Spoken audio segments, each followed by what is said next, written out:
तो बच्चों, good morning. आज देखिए, जो हमारा लेसन है वो है 4 3 वाला, जो है आपने हाई स्कूल में पढ़ा होगा। चैप्टर 4, रासायनिक आबंध।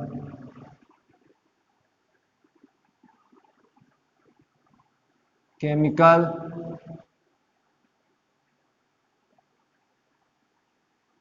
बॉन्डिंग, लेसन नाम नया चैप्टर 4। ठीक है, तो रासायनिक आबंध किसे कहते हैं? इन सबसे पहले कुछ बातें समझिए। H2, ठीक है ना, O2, Cl2, Br2, N2। पढ़ा ना सब कुछ? क्या बोलते हैं इनको? एटम, मतलब परमाणु, और इनको अणु। और फिर इधर H2O, ठीक है ना। ऐसे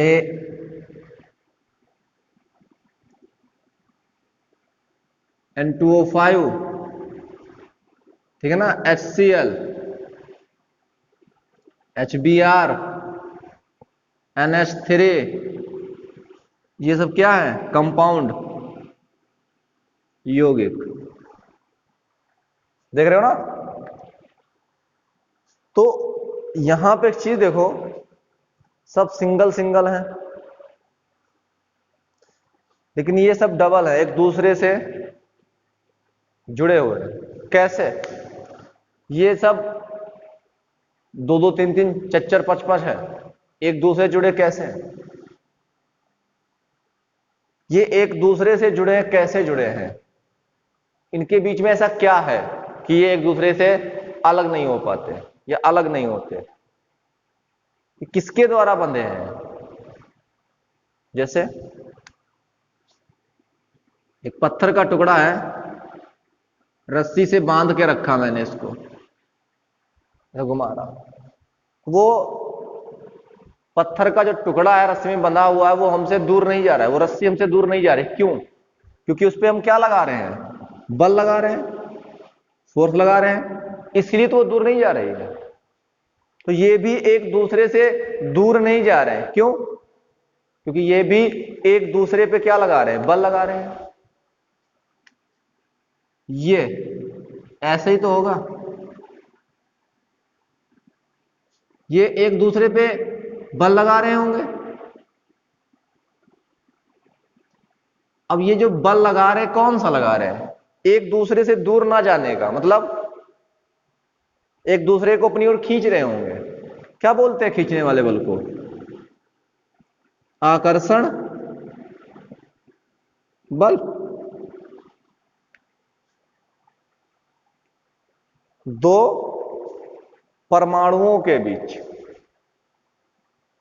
ठीक है ना, किसी अणु में 2 परमाणुओं के बीच या अणुओं में परमाणुओं के बीच लगने वाले आकर्षण बल को रासायनिक आबंध कहते हैं।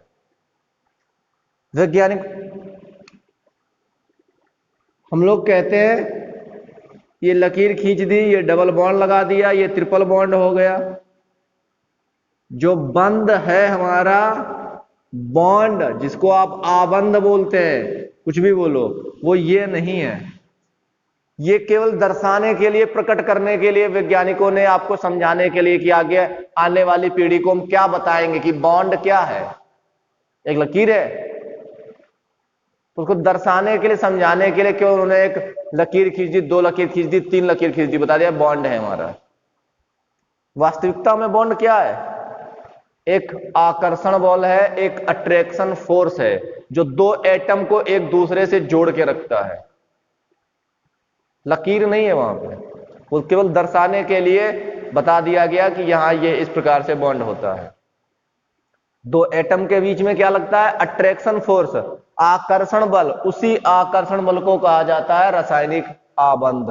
क्लियर है पॉइंट दिमाग में? चलिए अच्छी बात है, लिखिए इसको। अणु में रासायनिक आबंध की परिभाषा लिखिए। अणु में उनके परमाणुओं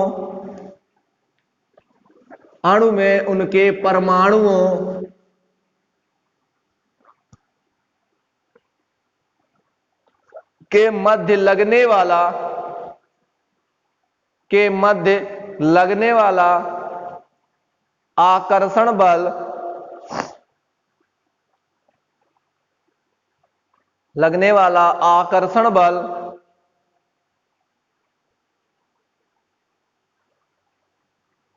रासायनिक आबंध या बंध लिखो या आबंध लिखो,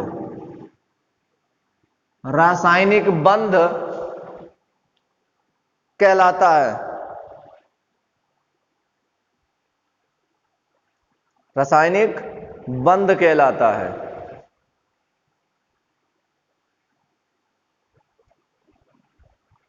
हो गया? अब इसके लिए जो है केमिकल बॉन्डिंग के लिए कुछ बातें जो है आपकी कंप्लीट होनी चाहिए। तो मैं वो बातें आपको समझा रहा हूं, बता रहा हूं, ध्यान से सुनना। वो हेडिंग डाल के आप क्या लिखना और चैन को समझ लेना, ठीक है ना? तो सबसे पहले आपकी हेडिंग है संयोजकता की पुरानी धारणा।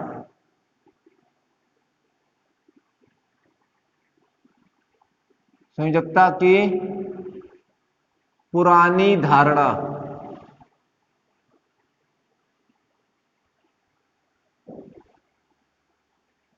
लिखिए इसको।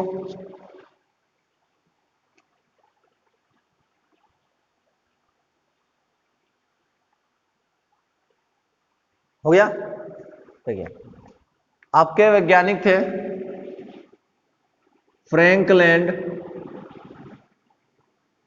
फ्रैंकलैंड ने सर्वप्रथम 1850 ईस्वी में संयोजकता शब्द का उपयोग किया था।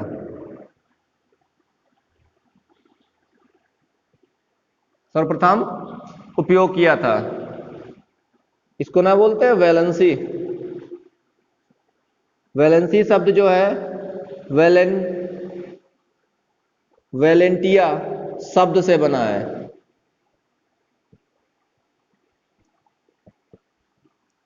वैलेंसी शब्द वैलेंटिया शब्द से बना हुआ है,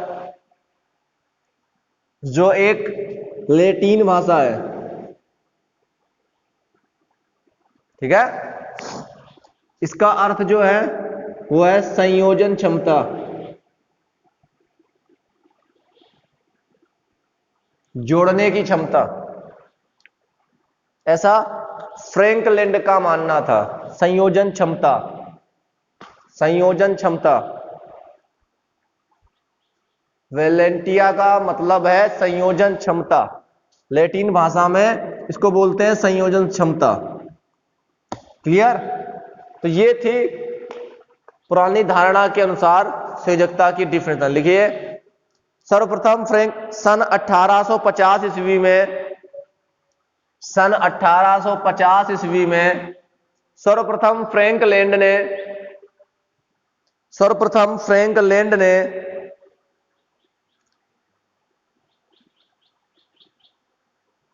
संयोजकता शब्द का प्रयोग किया था।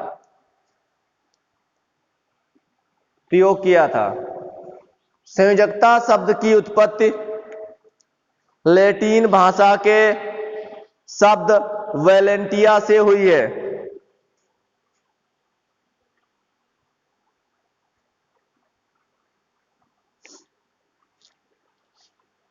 जिसका अर्थ है संयोजन क्षमता। जिसका अर्थ है संयोजन क्षमता।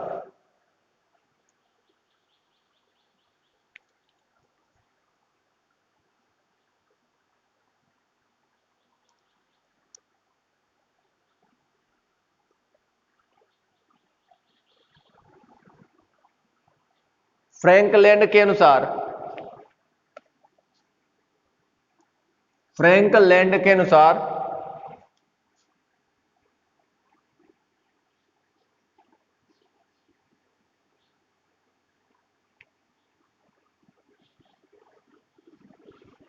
फ्रैंकलैंड के अनुसार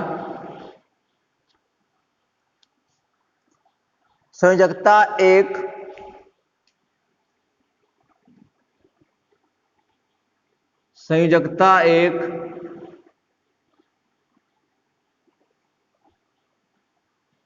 पूर्ण संख्या है।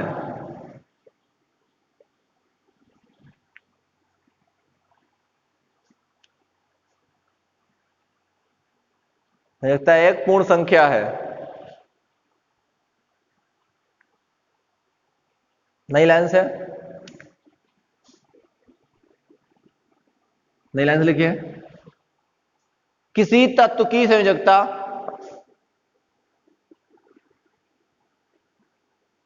किसी तत्व की संयोजकता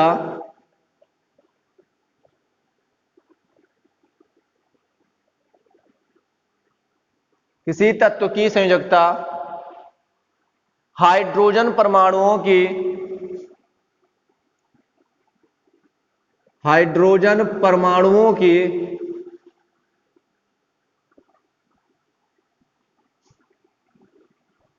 हाइड्रोजन परमाणुओं की वह संख्या है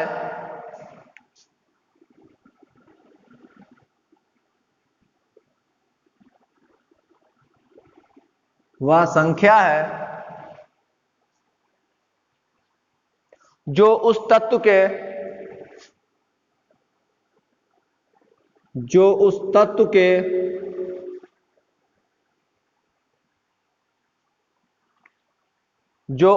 के एक परमाणु के साथ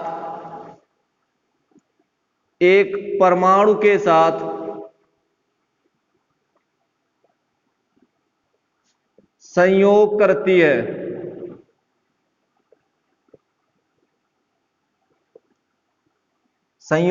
है।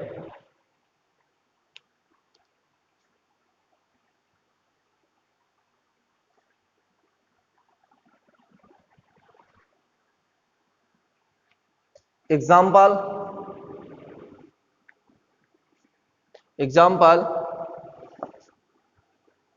HCl H2O NH3 में ClON की ऑक्सीकरण, NH3 में ClO की संयोजकता क्रमशः, देखिए सील कितना जुड़ा है यहां पे, एक ये दो, ये तीन, 1 2 3 है।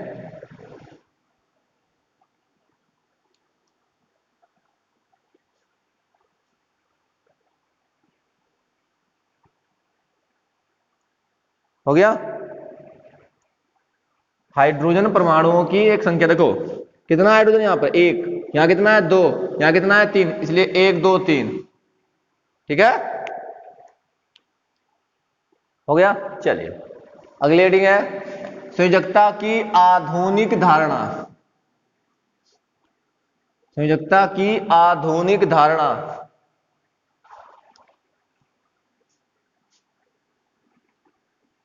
संयोजकता की आधुनिक धारणा। संयोजकता की आधुनिक धारणा।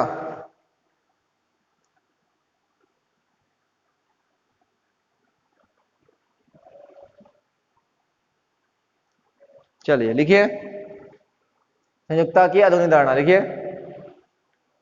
आधुनिक विचारों के अनुसार किसी तत्व की, आधुनिक विचारों के अनुसार किसी तत्व की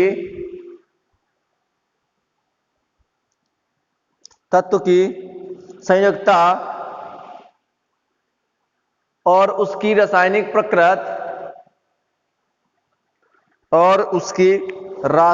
प्रकृति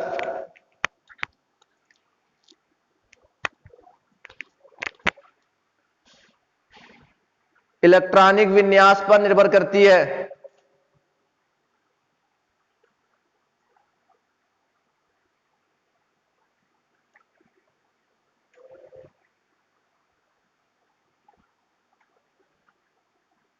निर्भर करती है।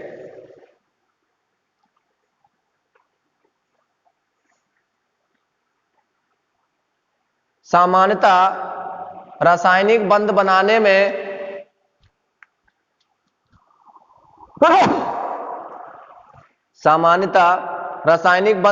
में बाह्य कोश के इलेक्ट्रॉन भाग लेते हैं। जिन तत्वों के बाह्य कोश में 8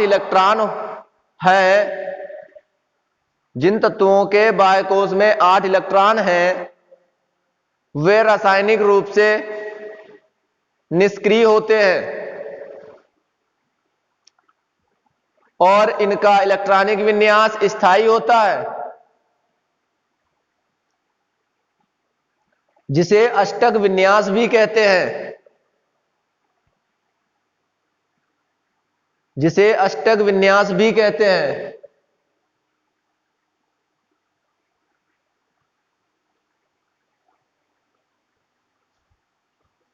हो गया? समझिए यहां कहा है कि बाह्य कोश जैसे कि सोडियम 11 इलेक्ट्रॉनिक विन्यास 281, तो ये है बाह्य कोश।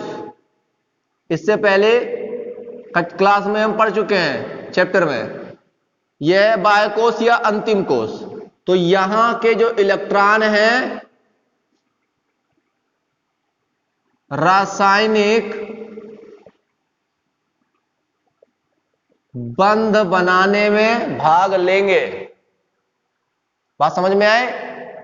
ये जो है रासायनिक बंध बनाने में भाग लेंगे जो बाह्य कोश में इलेक्ट्रॉन होंगे। जैसे 2,6 ऑक्सीजन, तो ये जो 6 इलेक्ट्रॉन हैं ये रासायनिक बंध बनाने में भाग लेंगे। ये क्योंकि ये क्या है? ये है बाह्य कोश। ठीक है ना? अब कुछ हेडिंग बोलता हूं, ध्यान से सुनना, लिखना उनको। लिखिए संयोजी कोश।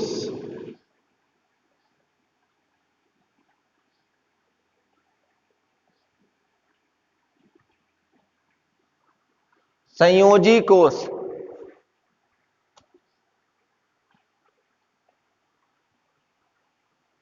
ठीक है। चलिए, संयोजी कोश किसे कहते हैं? संयोजी कोश जानते हो ना? वैलेंस सेल, बाह्य कोश, बाह्य कोश को संयोजी कोश कहते हैं। क्यों? क्योंकि बाह्य कोश के इलेक्ट्रॉन क्या थे? बंध बनाने में भाग लेते हैं बाह्य कोश, इसीलिए उन्हीं कोश को कहते हैं संयोजी कोश। तो किसी तत्व के परमाणु के बाह्य कोश को संयोजी कोश कहते हैं। क्या मैंने बोला है? किसी तत्व के परमाणु के बाह्य कोश को संयोजी कोश कहते हैं।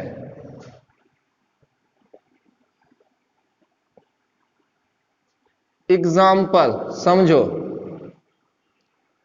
Mg 12 होता है, 2 8 2, तो ये जो है हमारा वो क्या है, बाह्य कोश। अब ये बाह्य कोश है, मतलब ये क्या हुआ, संयोजी कोश। जो बाह्य कोश होता है उसी को संयोजी कोश कहते हैं। जैसे 2,5, तो ये क्या है, बाह्य कोश, अंतिम कोश, बाह्य कोश, इसी को बोलेंगे संयोजी कोश। बात क्लियर हो गए, अंतिम, बाह्य या संयोजी सेम नाम। तो आपको याद रखना है संयोजी कोश, कि इस शब्द का उपयोग इस चैप्टर में आगे कई जगहों पर होगा। संयोजी कोश हो गया, क्लियर है ना। एग्जाम्पल नोट कर लेना और भी अपने लिख लेना। फिर अगली हेडिंग है संयोजी इलेक्ट्रॉन।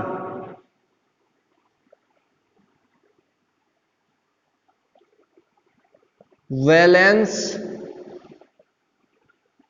इलेक्ट्रॉन, वैलेंस इलेक्ट्रॉन समझिए।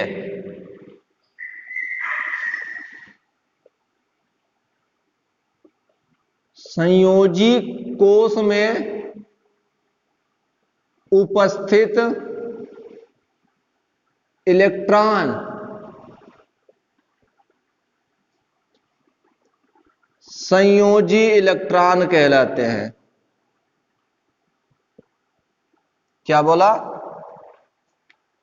किसी तत्व के परमाणु के संयोजी कोश में उपस्थित इलेक्ट्रॉन संयोजी इलेक्ट्रॉन कहलाते हैं। मैंने अभी एग्जांपल दिया था आपको, Mg 282, इसको मैंने क्या बोला था, बाह्य कोश या संयोजी कोश, बाह्य कोश या संयोजी कोश। इस संयोजी कोश में जितने इलेक्ट्रॉन, जैसे कि 2 इलेक्ट्रॉन हैं, तो इन 2 इलेक्ट्रॉनों को बोलेंगे संयोजी इलेक्ट्रॉन। कितने हैं, 2। जैसे नाइट्रोजन का किया था 2,5, यह है संयोजी कोश।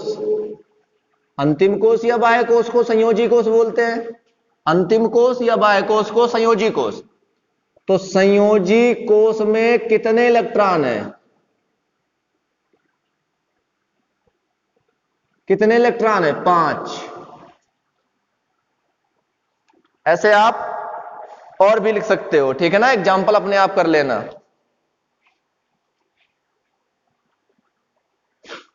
क्लियर है ना, क्लियर है ना, एग्जाम्पल लिख लोगे ना। चलिए, अब इन सब बातों से संयोजकता की जो परिभाषा निकल के आई है, वैलेंसी की परिभाषा देखो, हेडिंग संयोजकता की जो परिभाषा निकल के आई, वैलेंसी,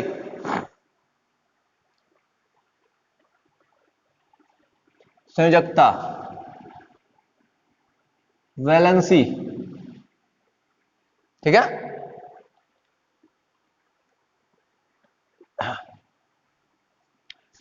तो परमाणु के द्वारा बंध बनाने के लिए, परमाणु द्वारा बंध बनाने के लिए क्या करेगा, या तो इलेक्ट्रॉन दान करेगा, या ग्रहण करेगा, या साझा करेगा। तो परमाणु के द्वारा बंध बनाने के लिए इलेक्ट्रॉनों की जो, इलेक्ट्रॉन जो दान करता है या ग्रहण करता है, साझा करता है, तो जितने इलेक्ट्रॉन वो दान, ग्रहण या साझा करेंगे उस इलेक्ट्रॉनों की संख्या को संयोजकता कहते हैं। जितने इलेक्ट्रॉनों की संख्या या जितने इलेक्ट्रॉन वो दान करे, ग्रहण करे या साझा करे, उन इलेक्ट्रॉनों की संख्या को संयोजकता कहते हैं। क्लियर हो गई बात? चलिए नोट करिए। किसी परमाणु के द्वारा बंध बनाने के लिए, किसी परमाणु के द्वारा बंध बनाने के लिए जितने इलेक्ट्रॉन दान या ग्रहण या साझा किए जाते हैं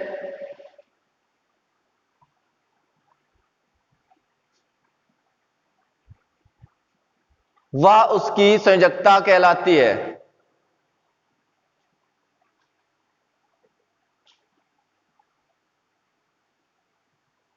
वह उसकी संयोजकता कहलाती है। हो गया?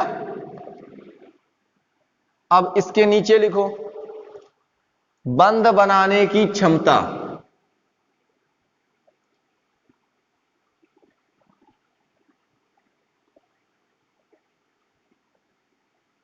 बंध बनाने की क्षमता किस किस पे निर्भर करती है? सुनना ध्यान से। अयुग्मित इलेक्ट्रॉनों की संख्या, अयुग्मित इलेक्ट्रॉनों की संख्या पर निर्भर करती है।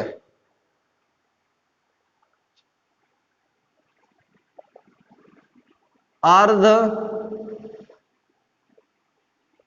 भरित कक्षक की संख्या